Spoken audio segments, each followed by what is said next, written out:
I was asked once, do you believe in the strength of your own religion? And I said to myself, this might probably most likely be some kind of rage bait question or something that wants to stir some dissension within the people listening in that conversation. And I said, see, I do believe somewhat in the strength of a concept that my kin believes in. Because if something lived for so long, definitely it has a certain strength. But the strength of any concept created by any race in this cosmos relies on how much it serves its individuals, not how much it can be used as a distraction or things like that. Instead of just believing purely in religion, I do believe just a bit in it. Any religion, anyways. But I prefer firmly believing in my own kind, in my own race, if I can say. I can only believe in the human race as a whole, in my kin, because we as humans have lived for, well, way longer than modern science wants to attest, and way longer than religion or history may want to tell you. We as humans have lived on this planet for multiple cycles, and we have outlived most problems. The modern religions we think of are just nothing else but a fart in the, well, let's say, in the funnel of history, in the entirety of our existence. These puny creations of ours are just 2000 years old compared to the hundreds of thousands, if not maybe even millions, of years that we as humans existed. Because science says that we have been living for millions of years, right? Well, it says we've been living for around 163,000 years, as some older sources would say, but it says that we needed millions of years to reach the level of what we are nowadays. The point is, we have been living for quite some million years, but we can call ourselves more modern humans for like a few thousand years, and well, whatever was before is kind of hard to to take into account or to notice through the idea of this science that we have.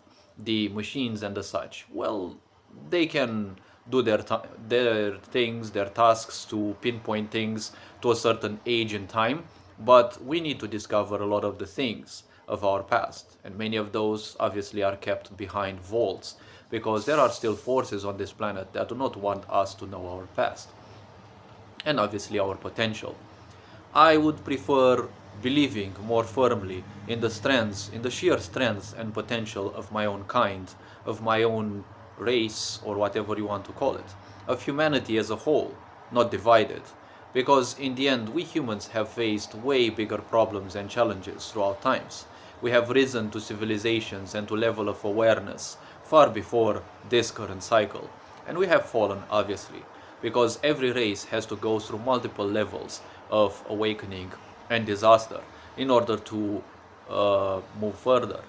If you think in the entirety of the cosmos, how many species have become elevated just so that soon enough they would get wiped out by whatever other possible environmental hazards, events, or things like that.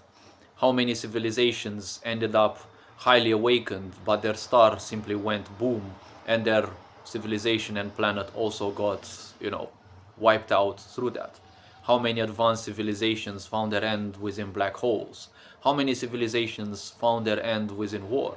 How many civilizations reached a level of peak enlightenment, but their stability was not good enough, so therefore they plunged back into chaos? Because a building without a good foundation obviously will fall. Similarly, empires follow the same routine, they follow the same route as well, because everything elevates and becomes better, even madness. But there has to be a certain scaffolding. Madness never has a scaffolding, so the point is that is why it will also explode one day. That is why even the maddest of people start seeking a certain sense of liberation. Many mad people will start that by simply ending their current life because they know somewhat, or the piece of life within them knows that they will not achieve something like that in their current state. Because the piece of life that you are knows way more than your mind, way more than your parents will ever tell you, and way more than anything in this society will ever tell you.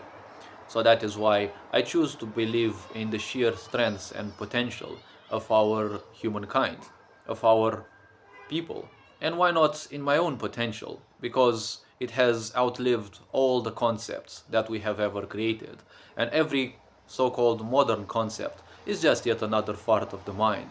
Most likely in 50 years, we will no longer remember any of these. There will probably be some things in a museum, and the newer generations will have literally no interest in those because there will be other things, other challenges, other aspects to take into account. There will probably be elevation to take into account, no longer slavery to a sick society. And as cycles go through this cosmos, as cycles go through this solar system, so does awareness follow, because there will be thousands of years of ignorance and thousands of years of awakening, and well, life will follow its own points. So I would rather believe in the sheer potential of me and obviously every individual on this planet, whether they choose to make use of it or not. That is their own journey, their own point, not mine. It is not my business, not my point of view. But I'm saying I would always choose to believe in us humans than in any stupid concept. Because those concepts, whether they are culturally important or not, it matters little to me because I do not take concepts into account other than lightly. I do not wish to become too obsessive of those like many other people are. And I do not wish to build a theater out of which I can entertain these thoughts and that I become some kind of clown that juggles some concepts to imitate survival. Yes, that's nothing else but a ritualistic humiliation of myself, should I ever do that. Well, to my level of awareness. Many people have to wake up, obviously, so they will need their own little concepts. But it is better to believe in the sheer strength of your own race, of your own kind, because everything that you created, everything created by that race simply becomes irrelevant once that race disappears. If we all disappear, all our concepts will simply become irrelevant. Obviously, these concepts exist everywhere in the concept of this cosmos that you may think of. Yes, anything like religion and the such, we are not the only ones who suffer from it. All other races in the world, I assure you that they will also go through something like that. So hopefully this video raised a bit of awareness. You are appreciated, take care, enjoy life. And this being said, Ferencan Board signing out.